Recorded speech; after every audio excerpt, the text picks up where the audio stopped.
Have you ever walked away from a training session thinking, why can't my dog get this? Like, I've been practicing and my dog just isn't picking it up. And it might be super frustrating to you and maybe overwhelming to you with what to do next. And the truth that some people don't want to accept is it might not be the dog at all. It very likely is something that we are doing. And the only way we're going to be able to fix it is to accept criticism in order for us to improve. And the number one best person to give you that criticism is you.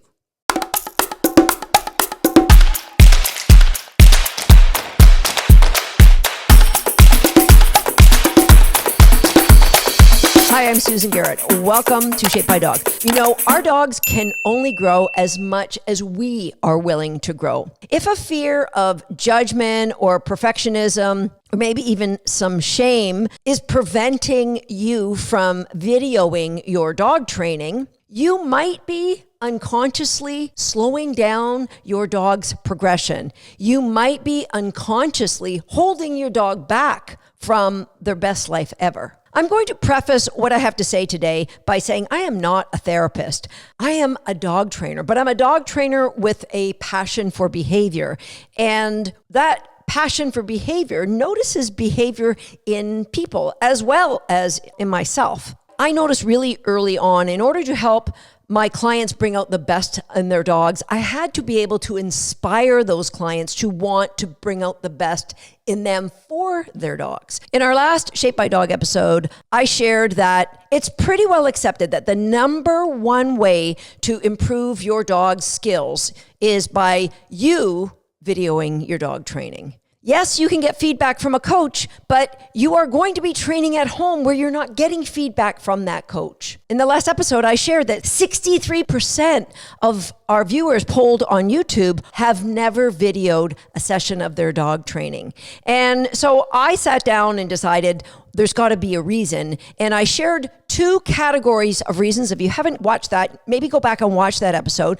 But one of the grouping of reasons was practicality, and the other grouping was awareness of the value. And the third category is what we're talking about today, and that is emotional barriers that might be holding anyone back from wanting to video their training. Here's the thing. We all have blind spots about ourselves, blind spots about our dogs. Without self-reflection, without feedback, those blind spots are going to keep us stuck. Today, I'm going to talk about what that looks like and how it affects your dog. Plus, I'm going to share with you how we can all reframe those things that have currently got us stuck so we can bust through any obstacles that's preventing us from bringing out the best in our dogs. So if you and I were going to spitball ideas, what would be an emotional barrier that would prevent you from wanting to video your dog training? I think some of the answers would be perfectionism, the need to set up every angle so I'm getting the best perfect angle so that I can see everything the dog's going to be doing, and perfectionism of, I got to clean up my environment. I want to make sure that my bed is perfectly made the way it is every day.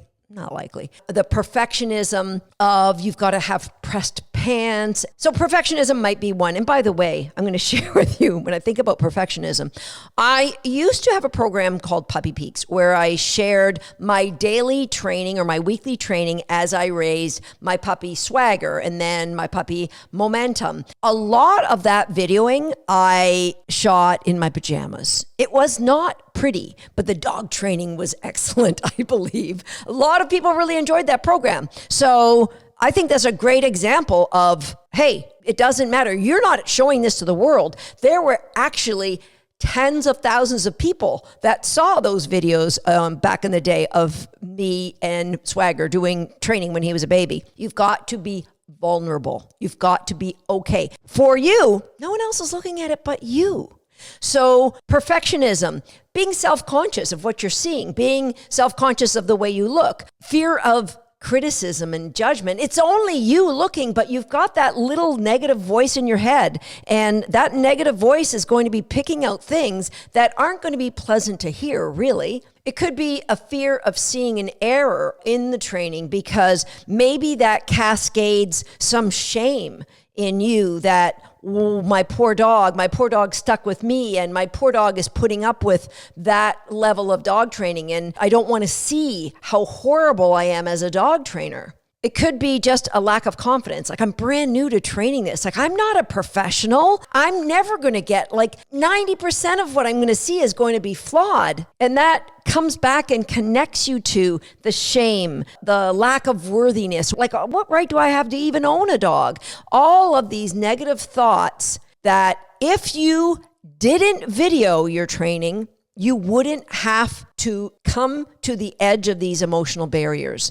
I'm sure there's others, and I would love for you to jump over to YouTube and leave a comment if I'm missing some of the ones. But before we go dark and deep into a rabbit hole of negative emotions, let's talk about how that negative emotion, whatever it is that you feel, maybe there's more than one, is affecting you as a human being. Let's talk about how it keeps you stuck. Let's talk about how it's affecting your dog. And I want to talk about how we can reframe that so that you will embrace the consistent videoing of your dog training sessions. So let's pick one of these emotional barriers, maybe fear of self-criticism or self-judgment from you. So you're looking at the video of your training, and the first thing you see is, oh, I look so horrible in those pants, or, oh my gosh, I really have put on weight, or, oh my gosh, why did I say that? Or, oh my gosh, listen to my voice. It sounds so awful, and my nose is so big, and the list can go on and on and on and on. And if you're training with us or you're following some of our YouTube videos, that should be a joyous time because we're reinforcement-based dog trainers, aren't we? And we are playing games with our dogs. That should be fun. But if the event of training, of fun, is followed up with an event of misery where you're being so self-critical, where there's so much self-loathing when you look at that video, then the old saying, reinforcement builds behavior, is true. If you're not enjoying looking at the video, there is a very low probability that you're going to do it on a consistent basis. Possibly, you're never going to do it again. So how does this self-judgment or self-criticism keep you stuck? You've heard it now that videoing will really help you improve. But you don't want to video because you don't want to see that. And so what's going to happen, you're just not going to train because if I don't train, I don't have to video. I know I should be videoing if I train, so I'm just going to skip training. Therefore, I don't have video to look at. Now, if you skip training or you train without videoing, both of those options are going to absolutely hamper your ability to improve. You're not going to grow as a dog trainer. You know, growth happens outside of our comfort zone. We all know that, right? And so we're going to stick in our comfort zone, not being vulnerable, not looking at ourselves on video. And we're going to stay in our little happy, air quotes there, happy place where we don't have to look at ourselves on video, where we can train without the video, or we just don't train at all. So that's how you get stuck. Now, how does that affect your dog? We all know that our dog needs consistent growth from us in order for them to consistently grow. There's a reason why my dogs, I think, are pretty darn well trained. And I even hate the word training. I'd like to say there's a reason why my dogs and I share this amazing life, one where our expectations of each other are clear, one where my dogs have all kinds of freedom, yet when I say their name, they come flying back to me. That's because of my experience. That's because of my ability to watch video and improve. But I started exactly where you're starting. And if you are a half-decent dog trainer, I started a long way down, several levels down. We all started with our first dog or our first family pet without understanding our dog's body language or how to positively affect change for that dog. So when we stay stuck at whatever level of dog trainer we are at, we're affecting that dog and potentially we're hurting that dog because they're going to disappoint you more. They're going to frustrate you more. They're going to look for reinforcement away from you. When you train intentionally through a proven plan where the dog earns reinforcement far, far more often than they make choices that are incorrect, that dog's drive to want to work with you skyrockets. And so what can we do? We're stuck. We're stuck in this cycle of self-loathing. First of all, let's talk about vulnerability. Vulnerability is the gateway to self-love. Self-love means you can look at a video of yourself and you're going to quiet that negative voice in your head. Let's give that negative talking person a name. Negative Nelly, negative Nancy, negative nobody. Negative nobody has no right to an opinion. Would you go to negative nobody to get some help? Then why are you listening to negative nobody when they're trying to affect your dog training? So number one, you're going to remind yourself, even Susan Garrett started at the bottom. Even Susan Garrett made a ton of mistakes. And even Susan Garrett can find things to improve when she looks at training videos today, almost 40 years after she became a professional dog trainer. So the purpose of videoing our training is to give us clarity. What I really want you to do when you look at that video is not let negative nobody tell you all the things that are hurtful. I want you, first of all, to look for what's good. I'll give you a couple suggestions. Number one, you're training. That's awesome. Number two, you're videoing. Double celebration. Now you're going to pick 1 to 3 things that you believe you did well. Honestly, when we're looking at our dog training videos, it's so easy just to focus on the dog, but the dog only improves when we get better. So pick a few mechanical skills of yours and work to get them better without really judging what your dog is doing. If you did that for a week, I promise you, your dog will improve. And so what's the reframe? The reframe is when negative nobody starts spouting off to you, you're going to say, hold the phone, I've got this. You're going to remind negative nobody, even Susan Garrett makes mistakes. I'm okay. I'm going to be vulnerable here. I'm okay at looking at this honestly, because really, I'm not looking at my messy bedroom. I'm not looking at how wide my hips are. I'm looking at a way to make my dog's life better. Because as much as it may feel uncomfortable to watch yourself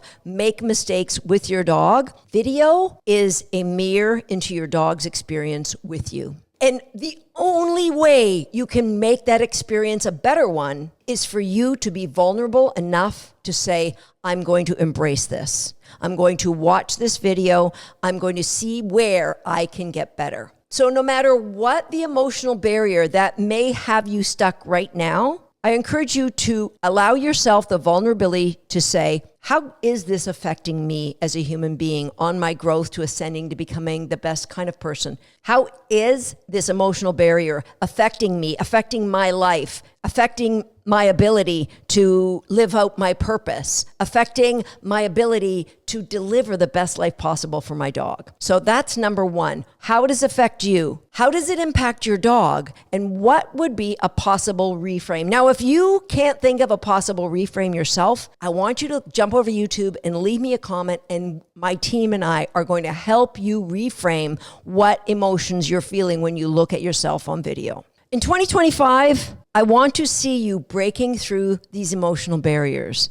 I want you to become a friend of you. You are enough. You are worthy. Please give yourself that grace. Imagine this. Imagine if Susan Garrett gave you a video of her training. Maybe early Susan Garrett training. And I said, can you give me some feedback on my mechanics? And you looked at it and it was horrific that she was missing opportunities to reward her dog. She was turning her back on her dog and her dog was sniffing as a result of feeling disconnected. She never once got the timing right of marking good behavior or delivering the reinforcement. If you saw all that on a video that I gave you and said, can you help me with my mechanics? Would you look at that video and then say to me, Susan, you really suck?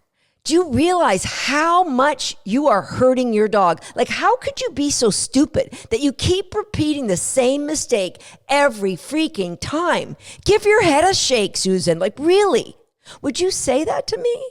Would you say that to any friend? Then why don't you extend the same grace to you? Please extend that grace on my behalf. Please don't let the thought of videoing your training hold you back. Fall in love with connecting with your dog through reinforcement-based dog training, because if you make a mistake with reinforcement-based dog training, guess what happens? Your dog just gets an extra cookie. And guess what? We can fix that by giving them cookies in the opposite direction to really get what we want. If you're unsure where to start with your dog training, then I would love you to send my team a note at wag@dogsthat.com with the subject line self-love. And we will send you a link to enroll in our Homeschool the Dog program at 83% off the current retail price. By being a student in our online programs, we will help you through the process of videoing your training. We will help you accelerate your learning so that when you're looking at the videos, you are seeing your dog progress over time. And so everybody listening to this podcast, I encourage you, let's freaking go. I want you to set up the camera. I don't even care if it's the perfect location for the dog training. Don't overthink it. Set up the camera, and the first thing I want you to do is walk in front of it and say, "Hey there, beautiful soul. Just want you to know I love you. And we're going to do this now." And if proclaiming self-love is too difficult for you at this moment, I want you to say, "Hey there, beautiful soul. Do you know that someone loves you?" Because it's true. I, for one, love each and every one of you who is doing your best to use reinforcement-based dog training to bring out the best in your dog, who are striving to give your dog the best life without using intimidation or tools that may potentially hurt that dog. It makes no difference how long this first videoed training session is. It could be less than a minute. What matters is that you are allowing yourself to be vulnerable. That you're saying, "I am worth it and my dog is worth it." You're getting yourself in front of the camera because that's the pathway to improvement. Because all of this focused, intentional training that you are capturing on video is going to be what leads you and your dog to having that better life together. If you've never videoed before, the first time you do it, please jump over to this video and leave a comment and let me give you a heart and say, "I'm proud of you." I'll see you next time, right here on Shaped by Dog. My entire life with dogs has been about gratitude. Gratitude for all they bring into my life. Gratitude for you who have subscribed to my channel, because my dream is to help dog lovers worldwide to be able to bring their best life possible to their dog and in turn to themselves. And if you're not a subscriber yet, please go ahead and hit that subscribe button now, and let's continue on this journey together.